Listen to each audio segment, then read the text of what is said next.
분당과 일산 등의 최고 75층 아파트가 생길까? 좋기야 하겠다만 교통지옥에 아침도 저녁도 없는 삶을 맞이하는 거 아니냐 기대와 우려가 교차합니다.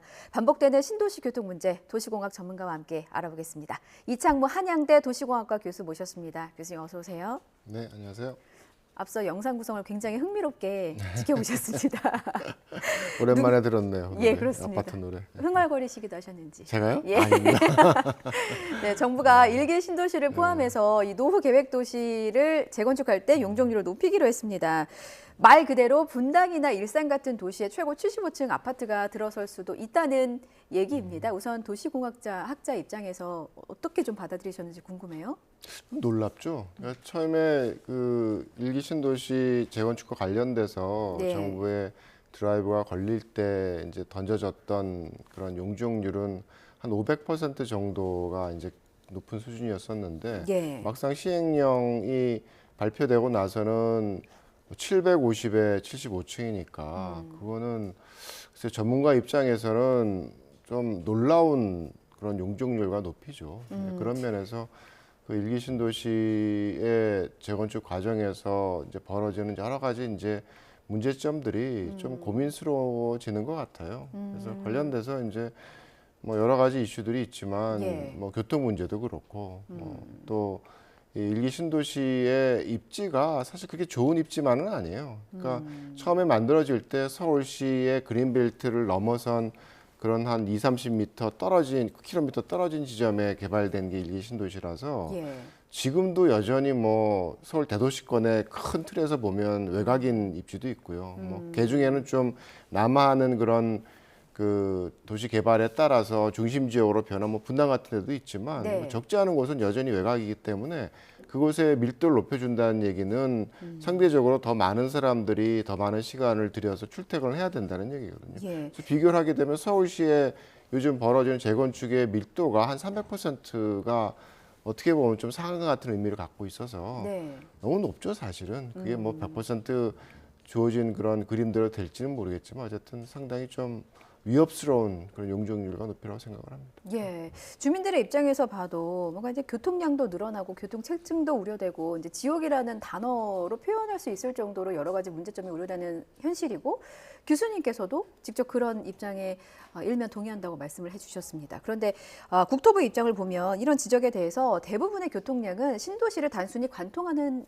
거다라는 입장을 보였습니다. 혹시 이 입장은? 글쎄요, 저는 뭐 그 내용을 잘 이해를 못해서 예. 어쨌든 대상 지역의 재건축을 통해서 용적률을 높이고 또 높이를 높이고 이런 구도는 기존의 용적률에 비해서 예를 들어서 500을 준다 그러면 예. 늘어난 용적률 대비 뭐 요즘 뭐 주택의 규모가 줄어들고 있으니까 뭐 사는 가구 수로 따지면 예. 2배 이상 늘어날 수 있다라는 거거든요. 그럼 해당 신도시에 이제 거주하는 인구가 결국은 2배 이상 늘어난다는 얘기고. 근데 재미있는 게 우리 그 건설된 신도시에 있어서 주민들의 그런 통행 패턴을 보게 되면 예. 서울로의 통근율이 높아요. 그렇죠. 그러니까 이제 신도시가 갖고 있는 특성이라는 게 뭐 그 화이트 칼라의 업무 중심의 그런 그 고용을 많이 그 수용을 하고 있기 때문에 네. 그러니까 거주자 입장에서는 그래서 신도시가 주변에서의 상업적인 중심지로서 역할을 하지만 또 신도시에 사는 주민들은 좀 더 고차위의 그런 고용에 종사하는 사람들이 많기 때문에 서울의 출퇴근율이 높은 거죠. 네. 그래서 사실은 발생 통행량도 상당히 늘어날 거라고 생각을 합니다. 그래서 단순히 통과하는 것이 아니라 거기서 발생되는 통행량이 는다는 얘기는 신도시에 부과되는 또 신도시와 기존 서울과의 연계성에서의 어떤 교통에 대한 어떤 부담이 늘어난다고 볼 수밖에 없겠죠. 그렇군요. 말씀하신 것처럼 그런 부담과 우려에 대한 지적이 계속해서 나오니까 이제 정부가 교통 대책을 마련하고 있다라고 밝혔습니다. 어떤 대책을 마련하겠다는 걸까요? 그래서 지금 전체적인 구도는 이게 뭐 재정을 통해서 모든 문제를 해결하는 것이 아니라 예. 재건축 과정에서 발생하는 개발 이익을 기반으로 해서 여러 가지 도시 인프라를 개선하겠다는 그런 그림을 지니고 있거든요. 예. 그래서 개별 단지 재건축이 아니라 슈퍼블락이라 하는 여러 개 단지들이 하나로 그 형성되어 있는 큰 군락 단위의 통합 재건축을 이제 시도를 함으로써 예. 용적률을 높여주는 대신에 뭐 도로를 내놔라 뭐 여러 가지 그 사회 인프라에 대한 부분을 제공을 하면서 관련된 교통시설을 확충을 하겠다는 얘기인데 문제는 도로나 교통망이라는 네트워크이거든요. 예. 한 곳에 국지적인 그런 뭐 상황이 해결로서 이 완성이 될 수 있는 것이 아니라서 지금의 그림이 정말로 신도시에 있어서 또 신도시와 기존 서울과의 어떤 교통 문제를 해결하기 위해서는 신도시 전체가 다 재건축이 돼야 되는 거죠. 그래서 네트워크로 단결이 될 수가 있으니까. 그래서 제가 보는 관점에서는 뭐 제시하고 있는 어떤 교통 개선 아니라는 게 글쎄요, 주어진 용적률만큼 사회적인 어떤 그런 비용을 줄이는 영향을 낼지에 대해서는 좀 의문스러운 분이 적지 않다고 생각을 합니다. 그럼 지금 정부에서 제시하는 안들 그리고 현실적으로 준비할 수 있는 안들이 일각에서 우려하는 교통난을 좀 우려를 불식시키기에는 좀 부족할 수 있다 이런 말씀이신 거죠? 아, 그렇죠. 예. 문제는 뭐 사실 그 가장 바람직한 대안은 그런 용적률을 높여서 더 많은 사람들을 기존 신도시에 살게 만드는 게 바람직한 방법이 아니라는 거예요. 네. 그러니까 용적률 자체를 줄임으로써 거기에 뭐 발생하는 어떤 교통에 대한 부담, 삶에 있어서의 어떤 뭐 질에 대한 부담 이런 것들 줄여주는 것이 예. 좀 더 합리적인 선택이고 장기적으로 보게 되면 인구 축소가 시작되는 시점이라서 예. 그런 뭐 대규모의 어떤 뭐 신규 재건축이나 개발을 감당하지 못할 그런 상황이 될 수도 있어요. 그래서 생각하는 것만큼 재건축의 진행 속도가 그렇게 빨리 진행되지 않는다 그러면 교통 개선 효과도 저감되겠죠, 훨씬 더.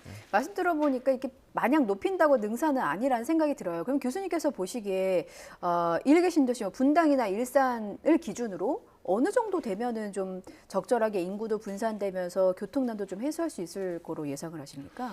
글쎄 그게 상대적인 거죠. 그러니까 뭐 어느 나라에서의 어떤 적정 밀도라는 것이 주어진 건 아니지만 예. 어쨌든 하나의 대도시권 내에서 주어지는 밀도에 대한 부분은 중심 도시의 밀도는 높아서 좀 더 많은 사람들이 살고 외곽으로 갈수록 밀도가 떨어지면서 출퇴근하는 사람의 비율을 높이는 그런 공간 구조가 좀 더 바람직한 거거든요. 예. 이제 그런 면에서 서울시의 주거 단지의 밀도가 한 300% 정도라 그러면 사실 신도시에 있어서의 외곽에 있어서의 밀도는 그보다 낮은 게 더 바람직하겠죠. 그런 면에서 뭐 500이나 700은 저희가 이렇게 수용하기가 이렇게 뭐 바람직하지 않은 수준이라고 생각을 합니다. 그렇군요. 도로 위에서의 교통이 워낙 빡빡하니까 서울시가 또 내세운 대책이 강을 이용하겠다는 겁니다. 지금 저희 뒤로 강을 오가는 배가 보이는데 서울시가 10월부터 리버버스를 운행하기로 했습니다. 이게 어떻게 운행된다는 건가요?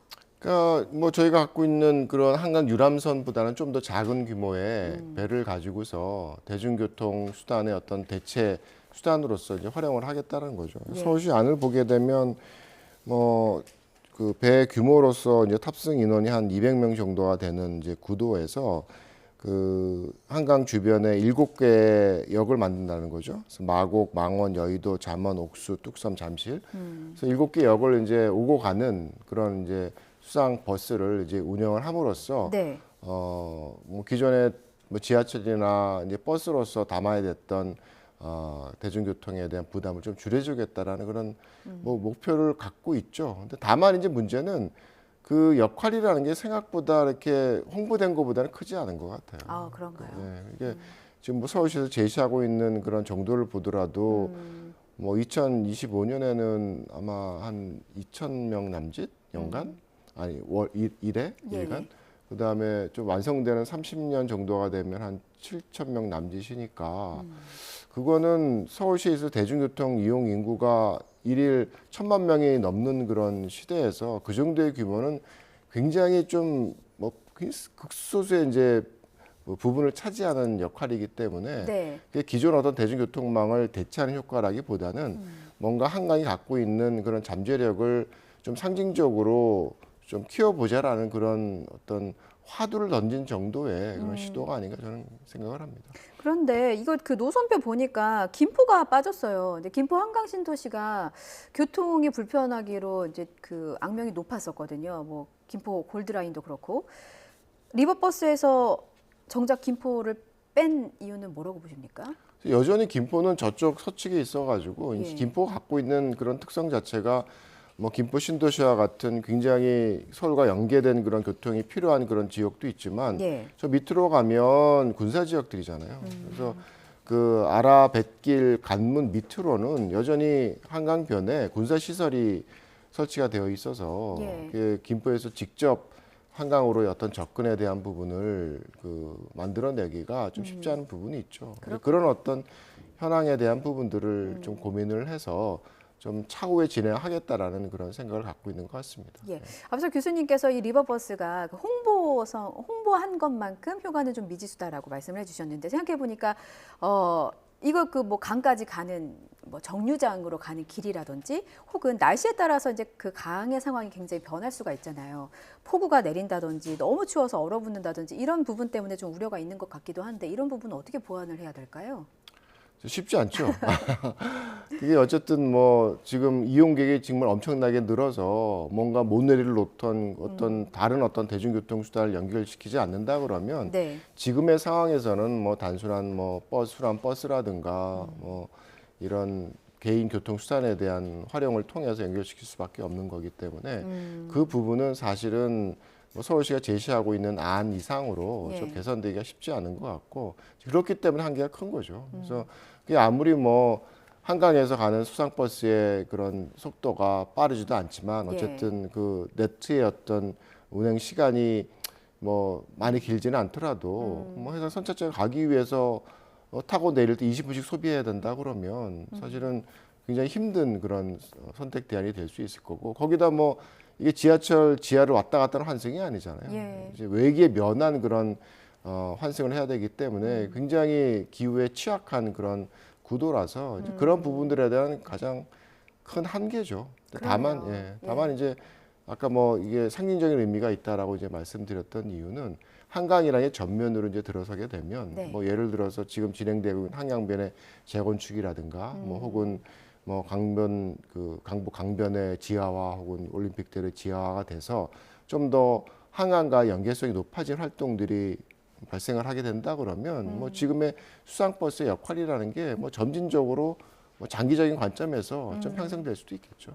그러니까 딱 요 부분만 개발할 게 아니라 전체적인 그림을 보고 뭐 도시 설계를 좀 사실상 새롭게 해야 하는 재탄생의 느낌으로 좀 해야 그나마 실효성이 있다 이런 해석을 그렇죠. 굉장히 장기적인 어떤 그림을 가지고서 예. 이제 접근해야 되는 그런 선택이라고 생각을 합니다. 그렇군요. 재원에 대한 고민도 좀 빼놓을 수는 없어서요.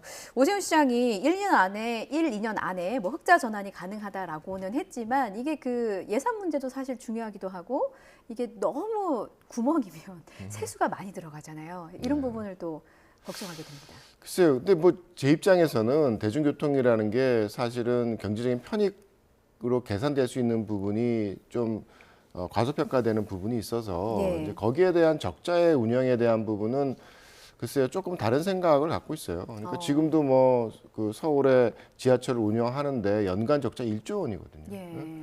이제 그런 그 상황을 비교를 한다 그러면 예를 들어서 뭐 지하철의 사용자 수와 이 뭐 수상버스의 이용자 수에 대한 비율이라는 게 엄청나게 적기 때문에 사실 그 수송 분담률이 뭐 대중교통과 비교해서 엄청나게 낮아서 예. 제가 알기로는 전체 수송의 한 0.02% 정도밖에 차지하지 않는 것 같아요. 이제 예.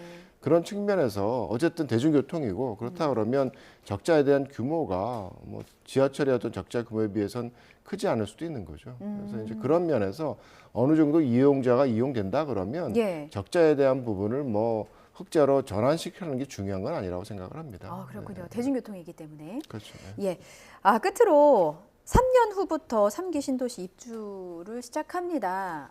이게 너무 그 신도시의 교통정책에 대해서 여러 가지 우려가 나오다 보니까 정부가 선교통 후 입주를 약속했습니다. 그러니까 철도나 뭐 도로를 조기에 건설해서 이런 우려를 좀 미리 불식시키겠다는 거거든요. 이게 실현 가능성은 있을지도 궁금해요.